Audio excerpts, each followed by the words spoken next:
I've done a lot of movies, and I remember them all, too. One of my first appearances in films was with Laurel and Hardy.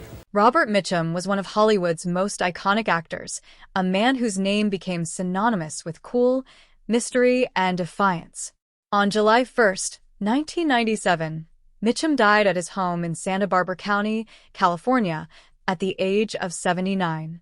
His death was attributed to lung cancer and emphysema, consequences of a lifetime of smoking 3 to 4 packs of cigarettes a day. The news of his passing quickly spread throughout Hollywood, sending shockwaves through the film industry. Colleagues and fellow actors such as Robert Duvall, Clint Eastwood, Michael Madsen, and Mark Rylance mourned the loss of an actor who had defined a unique standard of masculinity and understated power decades before the word cool had cultural significance. Directors such as Martin Scorsese and the Coen brothers, who had been influenced by Mitchum's relaxed, dangerous presence on screen, expressed their grief and respect for the actor. Yet, despite being a Hollywood legend, Mitchum had chosen a very private way to say goodbye. There was no memorial service, no public funeral, no speeches or tributes from the industry. Following Mitchum's explicit instructions, his wife Dorothy and his longtime neighbor and friend Jane Russell took his ashes out to the Pacific Ocean and scattered them at sea. This simple act reflected Mitchum's lifelong rebellion against Hollywood's attempts to control, define, and exploit him. Throughout his career, Mitchum refused to bow to the pressures of the studio system, often stating, "The only difference between me and my fellow actors is that I've spent more time in jail." While jail time did set him apart, it was not the only defining moment in his career. Mitchum experienced both the generosity and tyranny of the same man who could make or break his career, Howard Hughes. Hughes, the billionaire industrialist, aviator, and studio owner, first saved Mitchum after a scandal in 1948, only to later trap him in a 7-year contract that Mitchum would later describe as a golden cage. Hughes' obsessive, paranoid, and unpredictable behavior in Hollywood made him both Mitchum's savior and captor, a complex relationship that left lasting scars on the actor's career and psyche. Understanding this relationship is essential to appreciating the resilience, talent, and rebellious spirit that defined Robert Mitchum. Robert Charles Durr Mitchum was born on August 6, 1917, in Bridgeport, Connecticut, to a working-class family. His father, James Mitchum, worked for the railroad, while his mother, Anne, was a Norwegian immigrant and daughter of a sea captain. Robert was the younger of 2 children, with an older sister, Annette. His early life was marked by tragedy. In February 1919, when Robert was not yet 2 years old, his father died in a horrific railroad accident, crushed between 2 cars while on the job. The young boy would have no memories of his father, only the stories told by his mother. And Mitchum, left alone to care for her children, moved back to Connecticut with a modest government pension and later remarried a former British Army major who assisted in raising Robert and his sister. From a young age, Mitchum displayed traits that would define his life: a deep mistrust of authority, a quick temper, and a stubborn refusal to be controlled. At the age of 12, in hopes of settling him down, his mother sent him to live with his grandparents in Felton, Delaware. This effort failed. He was expelled from his middle school after getting into a physical fight with the principal. A year later, at 13, he moved to New York City to live with his older sister Julie in Hell's Kitchen, only to be expelled from Heron High School. By 14, Mitchum had rejected formal education entirely, joining the ranks of teenage hobos during the Great Depression. He traveled across America riding freight trains, doing whatever work he could find, and discovering marijuana along the way. Mitchum's early experiences with drugs were more about curiosity and freedom than rebellion. He later described marijuana as a plant that slowed things down, made a joke funnier, and a girl look prettier. However, freedom came with risks. At 14, Mitchum was arrested for vagrancy in Savannah, Georgia, and sentenced to a brutal chain gang. Shackled and forced to perform exhausting labor under harsh southern sun, Mitchum's experience could have broken a lesser man. Yet he escaped, returning to Delaware and continuing his wandering lifestyle. Over the next several years, he worked in odd jobs, boxed professionally, and eventually ended up in Long Beach, California, where his sister had settled. Julie convinced him to join a local theater guild, where his natural stage presence and rough, rugged look set him apart. Mitchum's acting career began in small roles, and in 1940, he married Dorothy Spence, the beginning of a lifelong partnership. The birth of their first child, James Josh Mitchum, gave him a reason to settle down and seek steady work, which he did as a machine operator at Lockheed Aircraft. Yet, the call of Hollywood was irresistible.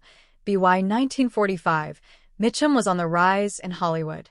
His breakthrough role came in the story of G.I. Joe, portraying a noble war captain.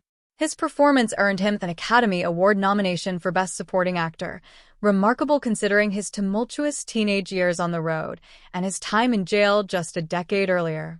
In 1947, he starred in Out of the Past, a film noir directed by Jacques Tourneur, where he played a morally ambiguous private detective. The film cemented his reputation as the quintessential anti-hero, characterized by a fatalistic attitude, cynical worldview, and a calm, commanding presence. By 1948, Mitchum had become a major star under RKO Pictures, enjoying both financial success and a devoted fan base. However, his life and career took a dramatic turn on August 31, 1948. Mitchum and friends were visiting the home of actress Lila Leeds when police raided the house, arresting all four for marijuana possession. Surrounded by the press, Mitchum remained remarkably candid, admitting to smoking the marijuana and acknowledging that he had anticipated being caught eventually. At trial, he pled guilty to conspiracy to possess marijuana, receiving a sentence of 60 days in jail and 2 years of probation. While this conviction would have ended most Hollywood careers, Mitchum's life was saved by the intervention of Howard Hughes, who had just purchased RKO Pictures. Hughes, fascinated by Mitchum's masculine, cool, and natural talent, rushed the release of Rachel and the Stranger, turning the scandal into a massive box office success. This act of salvation, however, would come at a steep personal and professional cost for Mitchum, who would spend the next 7 years trapped under Hughes' obsessive control.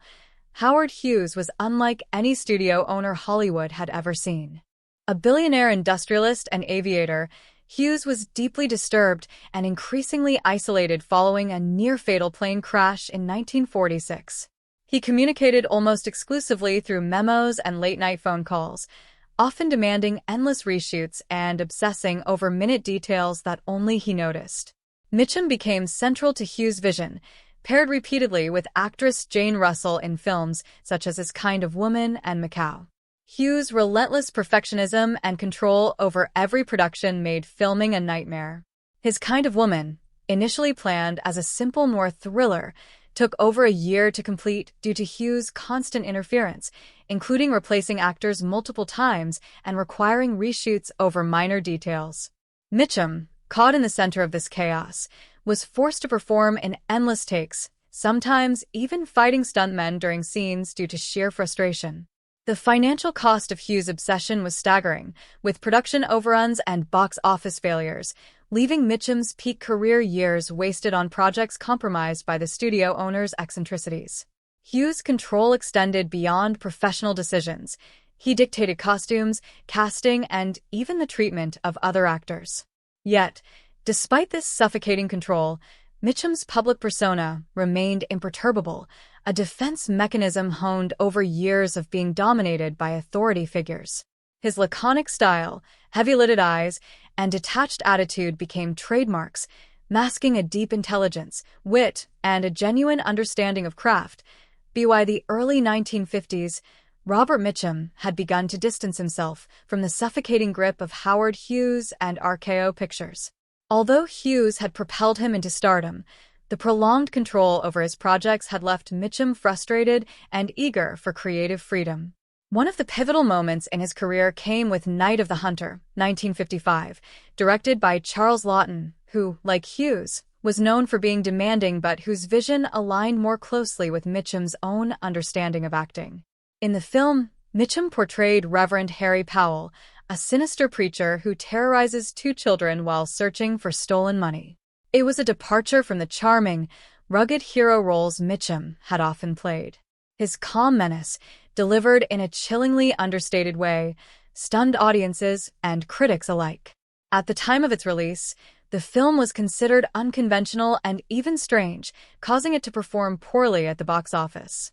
However, over the years, Night of the Hunter became recognized as a masterpiece, praised for its expressionist cinematography, haunting atmosphere, and Mitchum's unforgettable performance. The film demonstrated that Mitchum could embody both heroism and villainy with equal conviction, a rare talent in Hollywood that allowed him to escape typecasting. Following this success, Mitchum sought out roles that offered creative freedom, selecting projects based on artistic interest rather than studio demands or commercial guarantees. His willingness to embrace morally complex characters became a hallmark of his career. Films like Cape Fear, 1962, directed by J. Lee Thompson, saw Mitchum taking on the role of Max Cady, a vengeful ex-convict. Once again, his performance was defined by a quiet, simmering intensity, the kind of restrained yet threatening presence that made audiences simultaneously fear and admire him. Critics applauded his ability to convey menace with minimal dialogue, relying instead on subtle gestures, body language, and his trademark slow, deliberate voice. Mitchum's choices reflected not only his acting skill, but also his understanding of narrative nuance. Unlike many contemporaries, he never relied solely on charisma or physicality. Instead, he brought a thoughtful approach to character psychology, exploring the motivations behind his characters' actions, whether noble or evil. Beyond his performances, Mitchum became known for his irreverent attitude toward the Hollywood system. He often mocked the industry in interviews, openly criticized studio executives, and flouted conventional promotional expectations. For example, while most stars participated in orchestrated publicity campaigns, Mitchum preferred doing the minimum required, sometimes showing up late or not at all to premieres and press events. This rebellious attitude, rather than harming his career, enhanced his public mystique. Audiences were captivated by the sense that Mitchum lived by his own rules, both on and off the screen. Despite this independent streak, Mitchum also had a deep sense of loyalty and personal integrity, particularly toward friends, family, and co-stars. His marriage to Dorothy Spence, who had been with him since his early acting days, was central to his stability. Unlike many Hollywood marriages that crumbled under pressure, theirs lasted more than 50 years, a testament to Mitchum's commitment and grounded nature. He was also known for mentoring younger actors, offering advice on navigating the treacherous waters of Hollywood without losing oneself in the process. In interviews, he frequently emphasized the importance of maintaining personal boundaries, stating that success in Hollywood required a balance between ambition and self-preservation. Mitchum's approach was particularly remarkable given the era in which he rose to fame, a time when studios exercised almost absolute control over actors' lives, from career decisions to personal relationships. By maintaining independence, selecting challenging roles, and avoiding the typical pitfalls of celebrity culture, Mitchum ensured his reputation endured long after the golden age of Hollywood had passed. His later career further solidified his legendary status. In the 1960s and 1970s, he appeared in a wide range of genres, from war films and westerns to psychological thrillers and dark dramas. He took on roles in The Longest Day, 1962, showcasing his ability to convey leadership and courage in large ensemble casts, and in westerns such as El Dorado, 1966, where he played alongside John Wayne, blending stoicism, charm, and understated humor. Even as Hollywood evolved, Mitchum adapted without compromising his core style. He transitioned smoothly into television work, guest starring on popular shows while remaining selective with his roles. This adaptability, combined with a refusal to overexpose himself, kept his performances fresh and compelling, maintaining audience interest for decades. In addition to acting, Mitchum explored music, releasing albums that revealed his gravelly singing voice and a taste for folk, country, and jazz influences. While music was a secondary pursuit, it reflected the breadth of his creative spirit and the willingness to take risks outside the familiar confines of acting. As Robert Mitchum entered the later decades of his life, he continued to demonstrate the same independence and quiet confidence that had defined his career. In the 1970s and 1980s, Hollywood had changed dramatically, with new actors, directors, and trends emerging. Many of the old studio stars struggled to find meaningful roles, but Mitchum remained in demand because of his unique presence and adaptability. He carefully chose projects that interested him, often preferring smaller roles in films with strong storytelling over lead parts in big-budget productions that lacked depth. One notable example was Ryan's Daughter, 1970, directed by David Lean, in which Mitchum played Major Dorian. Though not the central character, his performance was memorable for its understated authority and emotional subtlety. Similarly, in Farewell, My Lovely, 1975, he reprised his turn as Philip Marlowe, the classic detective created by Raymond Chandler. By this time, Mitchum's mastery of subtle expression, raising an eyebrow, a slow smile, or a deliberate gesture, had reached a level few actors could match, making even minor appearances resonate strongly with audiences. He seemed to carry decades of experience in every role, effortlessly combining charm, menace, humor, and intelligence. Even outside of acting, Mitchum remained a fascinating figure. He had always cultivated a public persona that mixed rugged individualism with wit and irony. Fans and journalists admired his honesty, as he rarely pretended to be someone he was not. He spoke openly about his struggles with Hollywood expectations, personal setbacks, and legal troubles, including his widely publicized marijuana arrest in 1948. Instead of letting these incidents define him negatively, he often joked about them in interviews, demonstrating a sense of humor and self-awareness that endear him to the public. Mitchum's off-screen life also reflected a deep appreciation for family and close friendships. He maintained a long, stable marriage with Dorothy Spence, who had been a partner through both his early struggles and his rise to fame. Together, they raised 3 children, giving him a grounded sense of responsibility that balanced the sometimes chaotic demands of his career. Mitchum's reputation for loyalty extended to colleagues as well. He was known for treating co-stars, directors, and crew members with respect, even when working on high-pressure projects. Many younger actors sought his advice, hoping to learn how to navigate Hollywood without losing personal integrity. Health became a concern in his later years, as it does for anyone who has lived a full, adventurous life. Mitchum faced typical age-related challenges, yet he continued to work sporadically into the 1990s. His performances remained compelling, characterized by the same calm authority and understated menace that had defined his early roles. Fans and critics alike recognized the consistency and quality of his work, often commenting on how Mitchum's presence alone could elevate a scene. Even in small roles, he brought a magnetic energy that drew viewers' attention effortlessly. Alongside acting, Mitchum continued exploring music and other personal interests, highlighting a life that was rich in experiences beyond Hollywood. His ability to balance professional excellence with personal fulfillment made him a model of longevity and authenticity in an industry often criticized for fleeting fame and superficiality. Robert Mitchum passed away in 1997 at the age of 79, leaving behind a legacy that few actors have matched. Over a career spanning more than 5 decades, he appeared in more than 100 films and numerous television productions. His ability to move seamlessly between genres, noir, westerns, war films, dramas, and thrillers, demonstrated versatility rare among his peers.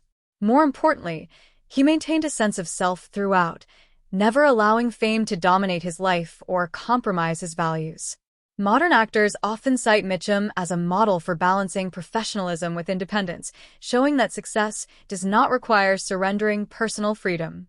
Film historians frequently analyze his performances, emphasizing how his understated style, naturalism, and psychological insight reshaped expectations for leading men in Hollywood. His influence can be seen in actors ranging from Clint Eastwood to Tommy Lee Jones, who share Mitchum's calm intensity, subtle humor, and ability to dominate the screen without flamboyance. Even today, Mitchum's films continue to attract new audiences. Classic works such as Cape Fear, Night of the Hunter, and The Night of the Iguana are studied not only for their narrative and visual achievements, but also for Mitchum's commanding performances that give them lasting impact. His legacy is one of resilience, artistic integrity, and a commitment to living life on one's own terms.